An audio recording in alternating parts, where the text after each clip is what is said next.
بسم اللہ الرحمن الرحیم۔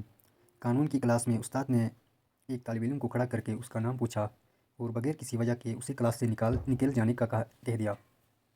طالب علم نے وہ جاننے اور اپنے دفاع میں کئی دلیلیں دینے کی کوشش کی، مگر استاد نے ایک بھی نہ سنی اور اپنے فیصلے پر مستقر رہا۔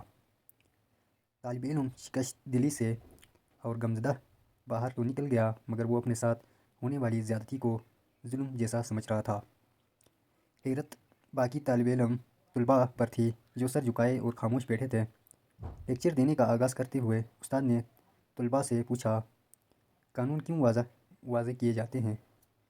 ایک طالب علم نے کھڑے ہو کر کہا، لوگوں کے رویوں پر قابو رکھنے کے لیے۔ دوسرا طالب علم نے کہا، معاشرے پر لاگو کرنے کے لیے۔ تیسرے نے کہا، تاکہ کوئی طاقتور کمزور پر زیادتی نہ کر سکے۔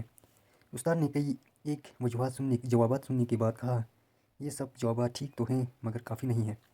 ایک طالب علم نے کھڑے ہو کر کہا، تاکہ عدل و انصاف قائم کیا جا سکے۔ استاد نے کہا، جی بالکل یہی جواب ہے جو میں سننا چاہتا تھا، تاکہ عدل کو غالب کیا جا سکے۔ استاد نے پھر پوچھا، لیکن عدل و انصاف کا کیا فائدہ ہوتا ہے؟ ایک طالب علم نے جواب دیا، تاکہ لوگوں کے حقوق کی حفاظت کی جا سکے اور کوئی کسی پر ظلم نہ کر سکے۔ اس بار استاد نے ایک توقف کے بعد کہا، اچھا مجھ سے ڈرے بغیر اور بلا جھجک میری ایک بات کا جواب دو۔ کیا میں نے تمہارے ساتھی طالب علم کو کلاس روم سے نکال کر کوئی ظلم یا زیادتی کی؟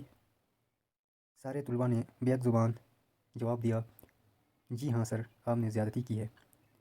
اس بار استاد نے غصے سے اونچا بولتے ہوئے کہا، ٹھیک ہے کہ ظلم ہوا ہے، پھر تم سب خاموش کیوں بیٹھے رہے؟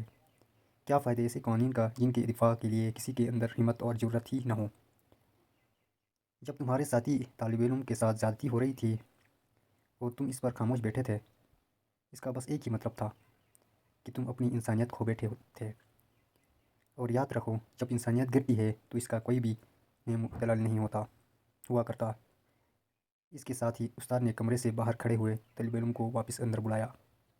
اس کے سامنے اس سے اپنی زیادتی کی معافی مانگی اور باقی طلباء کی طرف اپنا رخ کرتے ہوئے کہا، یہی تمہارا آج کا سبق ہے، اور جا کر معاشرے میں ایسی ناانصافیاں تلاش کرو اور ان کی اصلاح کے لیے قانون نافذ کروانے کے طریقے سوچو۔